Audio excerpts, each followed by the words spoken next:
seharusnya kan seperti saya bilang, melawan Vietnam, melawan Thailand atau tim-tim besar lainnya memang harus bisa memanfaatkan bahkan satu peluang emas harus bisa menjadi gol. Dan mudah-mudahan sih menurut saya starting 11 ini dipertahankan karena terbukti cocok menghadapi Vietnam.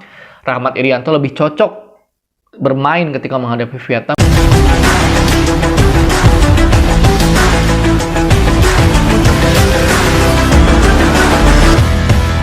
Halo semuanya, kembali lagi bersama saya di Ulasan Bola.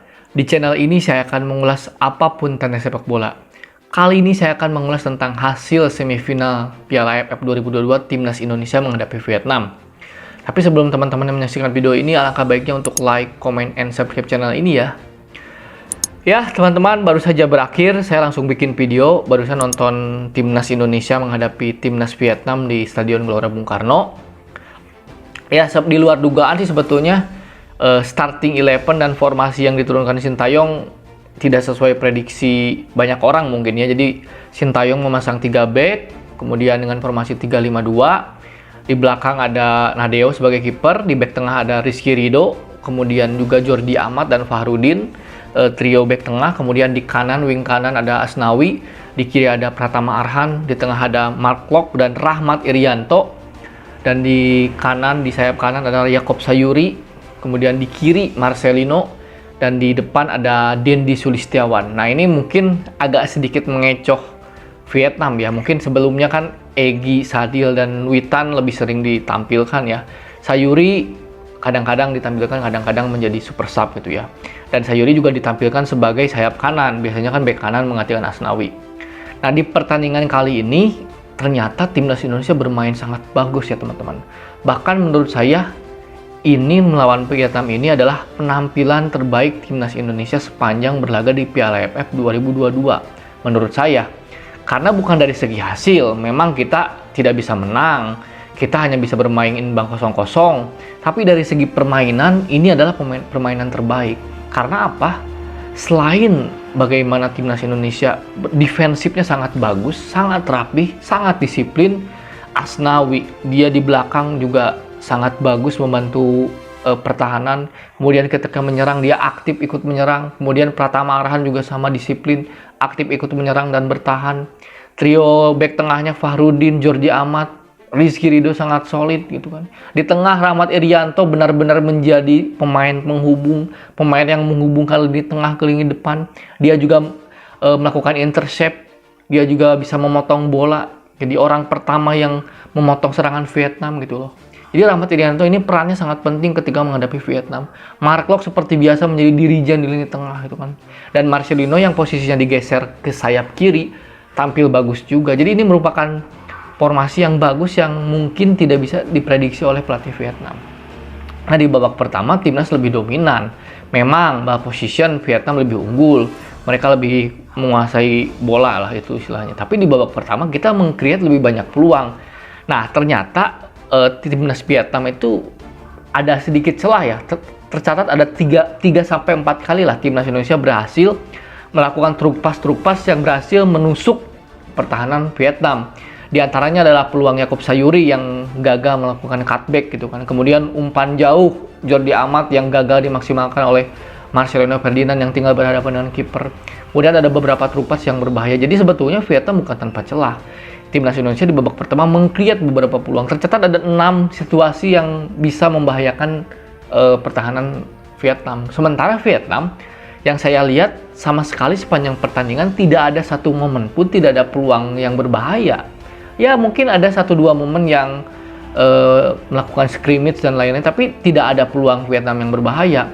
Mereka malah menurut saya seperti biasa ciri khas mereka itu ya lebih ke memainkan psikologis, lebih ke memainkan psikis, bagaimana mental yang dimainkan seperti ofisialnya kan doyan ribut gitu ya. Pemainnya nomor 5 juga senang memprovokasi. Jadi ini memang khas Vietnam. Jadi kita nggak perlu kaget lagi. Punya pengalaman beberapa kali menghadapi Vietnam yang selalu begini mereka memainkan mental para pemain kita. Beruntungnya para pemain kita tidak terlalu terbawa permainan. Jadi menurut saya di pertandingan kali ini terlepas dari hasil imbang 0-0 yang sebetulnya tidak menguntungkan, tapi secara permainan udah oke, permainan terbaik, kemudian juga menumbuhkan kembali harapan saya dan harapan para penggemar tim nasional bahwa kita bisa dan mampu bisa menjadi juara gitu loh. Secara permainan ya teman-teman. Tapi lagi-lagi seperti yang dibahas di video selanjutnya, timnas kita belum begitu tajam, belum bisa memanfaatkan sekecil peluang gitu. Jadi seharusnya kan seperti saya bilang, melawan Vietnam, melawan Thailand atau tim-tim besar lainnya memang harus bisa memanfaatkan bahkan satu peluang emas harus bisa menjadi gol. Dan tadi terbukti ada peluang emas Marcelino Ferdinand yang sudah berhadapan yang masih bisa digagalkan oleh kiper Vietnam. Nah, ini menjadi catatan di leg kedua yang nantinya pasti Vietnam akan lebih agresif, akan lebih ngotot, akan lebih menyerang. Mudah-mudahan sih menurut saya starting 11 ini dipertahankan karena terbukti cocok menghadapi Vietnam. Rahmat Irianto lebih cocok bermain ketika menghadapi Vietnam karena menjadi vital sekali di perannya gitu Rahmat Irianto. Kemudian yang menarik ketika Marcelino menjadi sayap kiri, dia tidak bergerak layaknya seperti sayap seperti Egy, Sadil atau Witan yang berlari kencang. Dia lebih pintar. Marcelino ini lebih mendelay permainan.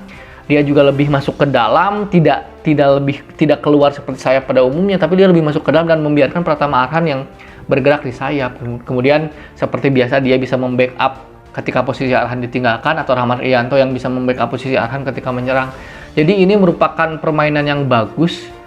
Bagi saya sangat puas sekali permainan timnas Indonesia kali ini. Dan di leg kedua, nah ini meskipun 0-0 masih ada untungnya. Apa? Karena sekarang sistem di AFF tahun ini kembali ke sistem gol tandang. Jadi kalau nanti timnas Indonesia bisa mencetak 1 gol dan bisa memaksa hasil imbang 1-1, kita yang lolos ke final. Jadi sistem gol tandang ini akhirnya diberlakukan lagi setelah kemarin di sistem mungkin COVID, ya masih COVID dan bermain di satu daerah di Singapura. Kemarin kan nggak ada sistem gol tandang ya. Nah, sekarang ada sistem gol tandang lagi. Jadi timnas Indonesia sebetulnya ini belum berakhir lah gitu. Perjuangan belum berakhir, bukan akhir dari segalanya. Kita bisa curi 1 gol dan bagus, bahkan bisa menahan dan lain-lain. Jadi kita tidak perlu marah-marah, tidak perlu berkecil hati, tidak perlu melampiaskan amarah, santai aja gitu. Kita masih ada leg kedua. Kemudian juga ada faktor-faktor non teknis lainnya, misalkan seperti faktor ofisial Vietnam, pemain-pemain lain yang gemar memprovokasi. Mudah-mudahan ini bisa dibaca dengan baik oleh Sintayong dan para pemain bahwa mereka itu memang taktiknya seperti itu. Itu merupakan bagian dari game dari Vietnam. Mudah-mudahan di leg kedua kita bisa terus konsisten, terus disiplin di lini pertahanan, dan saya yakin ketika kita bisa menghadapi Vietnam, lolos ke final, Indonesia bisa jadi juara. Mungkin sekian dulu ulasan bola kali ini dan salam olahraga.